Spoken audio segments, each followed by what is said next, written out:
Holiness for me is about us becoming more like Jesus. When I think about the Israelites out in the desert, the call of God was become holy as I am holy, learn to be like me. And their journey should have been a 1 or 2 year journey, but it was a 40-year journey because it took that time for them to learn the customs and the practices and the culture of God's kingdom and to become his people.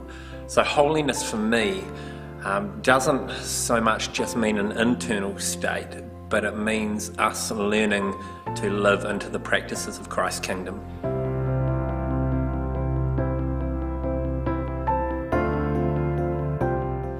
I was thinking the other day about why we can't just have our own private belief system, and I was thinking about how some people are passionate about orthodoxy, about like right belief, and everything has to be right belief, and other people are passionate about orthopraxy, and everything has to be the right practice, we have to do things the right way. And I was thinking about how if you have the right orthodoxy, if you believe the right things, if you truly believe them, then you kind of couldn't help but actually have the right practice.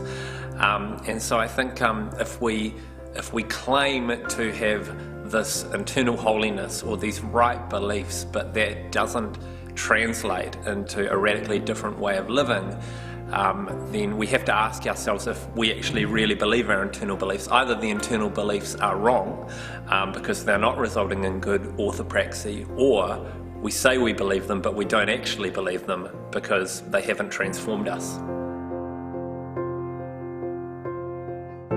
I think it's really important that we bring the inner life and the outer life together. One of the pictures we like talking about at the community I'm a part of is this idea of as above, so below, that when you have a tree, if its roots are not as wide as its canopy, the storms come and the tree is knocked over. But equally, you never really see a tree with big wide roots and no fruit above the surface. So I think it's about bringing those things into harmony. For some of us, it will always be more natural to go to the private or the secret place. And for some of us, it will be more natural to always feel like we have to do more and more. And I think it's for us to be challenged by one another. I think it's important in light of that we are part of the wider body of believers, and that we're around people who challenge our natural predisposition of how we want to live our faith, of the internal and the external. There's always going to be people who gravitate to the external. There's always going to be people who gravitate to the internal, and sometimes we might see those things manifest as action and contemplation or something like that. There's the contemplatives and then there's the activists, and to bring those things into harmony for our inner and our outer life, to live together the way Christ intended them to, we have to be around people who don't match our normal predisposition. One of the stories I love that illustrates Christ's authenticity is the woman who has been bleeding for 12 years and grabs at the hem of his garment.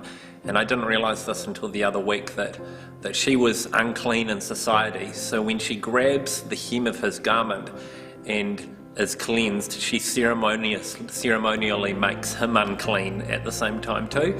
And I love that about Christ, that is just such a picture of his nature, that not only does he come and heal and make right, but he also takes on the stigma of uncleanness. And I think often for us to be authentic and to have courage in our faith is to be true to God and know our holiness and the fact that we are made clean in him, but to not be afraid of the perceptions of the society around us, which will sometimes see our holy actions as unclean things.